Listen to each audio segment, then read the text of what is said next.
So there's a Netflix documentary that's just dropped at the beginning of April. It's a 2-part documentary on this British entertainer, DJ, television personality named Jimmy Savile.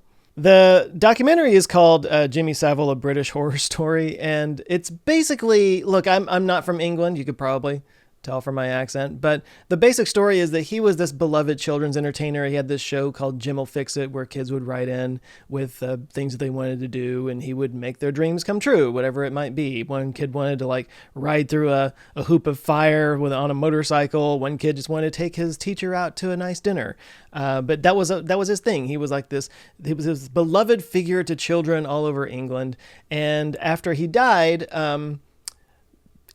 the story came out that he was actually abusing children the whole time. Yeah, after he died in 2011, literally like exactly a year later, enough allegations came to the surface that the police started a formal investigation of it in October of 2012. So, horrible story. The first time I had heard anything about it was when John Oliver covered this back in like 2017. He was using Jimmy Savile to make the point that, like, you know, they had built all these monuments to him while he was alive, and then once they found out he was a monster, they took them all down, and he was comparing that to the Confederate monuments that are all over the place and are being talked about taken down. But anyway, horrible stuff. It's kind of like, you know, when Mr. Rogers was alive, there were always these rumors that he used to be this like hardcore sniper in Vietnam or something like that. There was just this assumption that he must have had some dark secret, because nobody can be that perfect and wonderful. And so far, anyway, fingers crossed, nothing like that has come out about him. But in England, that's exactly what happened. This guy died, and it turned out he was this horrible child molesting monster. So I see this thing on John Oliver and I'm watching it, and the whole time I can't help but shake that I've seen this guy somewhere before. Where have I seen this guy? I couldn't quite figure it out. And I just kind of assumed that, you know, he was a giant celebrity over in Britain, even though, like I said, I'm not from England. I assumed I must have seen him somewhere if he was that big of a celebrity. But eventually, at the beginning of this year, I finally figured it out. So people who have been following me long enough know that I'm a gigantic fan of Mitchell and Webb, David Mitchell, Robert Webb. They have a show called That Mitchell and Webb Look. It's not around anymore, but it was a sketch comedy show that ran for about 4 seasons. And it's, to my mind, some of the best sketch comedy that has ever existed, ever. It's just, it's amazing writing, just some of the best stuff I've ever seen. And before everybody starts talking about Peep Show and Maid and that Mitchell and Webb situation, that Mitchell and Webb sound, yes, I know they've done a lot of other things together. I'm not as familiar with their other stuff, but I make it sort of a ritual every year at the beginning of the year to kind of start things off with some laughs. And I binge watch the entire series of That Mitchell and Webb Look. So I've seen every single one of their episodes multiple times. And at the beginning of this year, as I was watching through it, I got to season 2, episode 6, which all the seasons are only 6 episodes. So it was the last episode of the season. It's a good episode. It's the one that has the identity killer sketch. So let's go through it one last time. All we've got is a name, an address, an occupation, a phone number, a modus operandi, motive, opportunity, a confession, and him in the room. Hi. So, I ask you all, where the hell do we go from here? We could try arresting him, boss. Or is that just what he wants us to do? No, it isn't. Or is that just what he wants us to think? Look, I'm just gonna go. He's always that one step ahead of us. And the Scarecrow sketch, which is one of my favorites. And do the moon thing too. Okay. Sister Moon, shine down your gentle benevolence upon us. Oh, that's amazing. How did you do that? Enchanted. Well, all I can say is me too.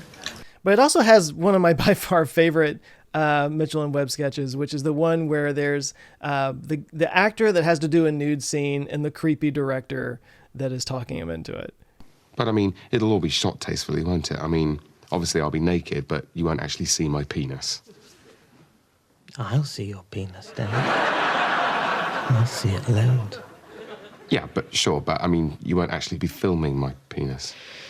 Well, there are no guarantees in this business, Dan, but if there's one thing I can say, it's that I'll try and avoid being very unsurprised if your penis doesn't not get filmed and put on general release up and down the land. Oh, well, that's a relief. And right after this sketch is a news segment sketch where they talk about how the UN has decided that fighting terrorism is just too hard, so they picked a different target. In a special session of the United Nations, it was agreed that the war on terror is, in the words of a new resolution, just too difficult. Instead, the Security Council has agreed to launch a war on the comedian and ornithologist Bill Oddie as a way of bringing the nations of the world together in a more achievable common cause. We must join together in the face of this new menace. There can be no peace in the world until Bill Oddie is hunted down and completely destroyed. Oh, and by the way, I didn't really 100% get that joke because I didn't really know who Bill Oddie was. Again, not being from England, I didn't really get the reference, but I did a little searching and I found out that he was a member of a sketch comedy show called The Goodies back in the 70s. And the reason why I know about The Goodies is because I read about The Goodies in one of these Time Life Library of Curious Unusual Facts books that I had growing up. This one, Shadows of Death. Good reading for a child, and I kept reading it over and over again. I was obsessed with it, and there's a story in here about a guy named Alex Mitchell, a 50-year-old bricklayer from King's Lynn in Norfolk, England, who literally died laughing at a Goodies episode. So, of course, when I was a kid, I thought the Goodies must have been the funniest, sketch comedy group that ever existed. This is how my mind works. But this new sketch about Bill Oddie, who I didn't really know who he was, so I didn't 100% get the joke, actually started with a different joke, with a different reference that I didn't completely get. Oh, well, that's a relief. 3 life sentences. A spokesman said, "You think you know a guy," and then he goes and does something like that. Foreign news now, and at a special session of the United Nations. And I didn't get it because I didn't know who Jimmy Savile was at the time. I only realized it later after watching the John Oliver segment. So yeah, if you're wondering why the audience is laughing that this horrible person did these horrible things, that's because this sketch actually came out on March 27th, 2008. 3 years before Jimmy Savile died and 4 years before the investigations into his wrongdoing started happening. The joke in this segment was that they had a picture of this Mr. Rogers type figure, this beloved children's figure, and they're talking about some vague, unnamed, horrible thing that he did that would land him in jail for 3 lifetimes. Except, in this case, it was totally true. So Mitchell and Webb, totally called it. They kind of predicted the future here. Although I have to wonder how much of it was just that it was the joke that he was this beloved children's figure, that he did something horrible, or were there actual rumors flying around? And having watched the Netflix documentary, there were definitely some rumors that people were saying about him, but he would always just play it off because, he was around children a lot because he was a children's entertainer, so people were trying to, make him sound bad because he was always around children. So I don't know if the Mitchell and Webb writers were actually, trying to play into something that was actually being said about him, or if they just made the joke and then just turned out that the joke is true because we live in a post-satire world now. I mean, there were rumors about Bill Cosby for a really long time, and everything finally came to light only after Hannibal Buress started making jokes about him being a rapist and went viral doing so. He said the quiet part out loud kind of thing. Or like Harvey Weinstein, whose behavior was not exactly a secret in the industry. Hi, Comic Central. Do you have any advice for a young girl moving to Hollywood? I'll get lively with us. Harvey Weinstein invites you to a private party in the Four Seasons downtown. But either way, I found that fascinating. Mitchell and Webb, they predicted the future. Comedy often predicts the future.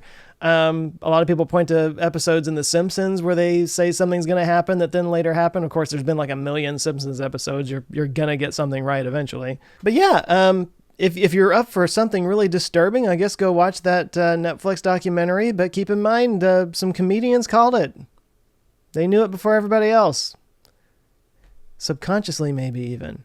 I don't know. Anyway, if you're a fan of Mitchell and Webb, give me your favorite sketch down below. We'll all talk about it. That'll be a lot of fun. Otherwise, I just wanted to share this. Something I thought was interesting.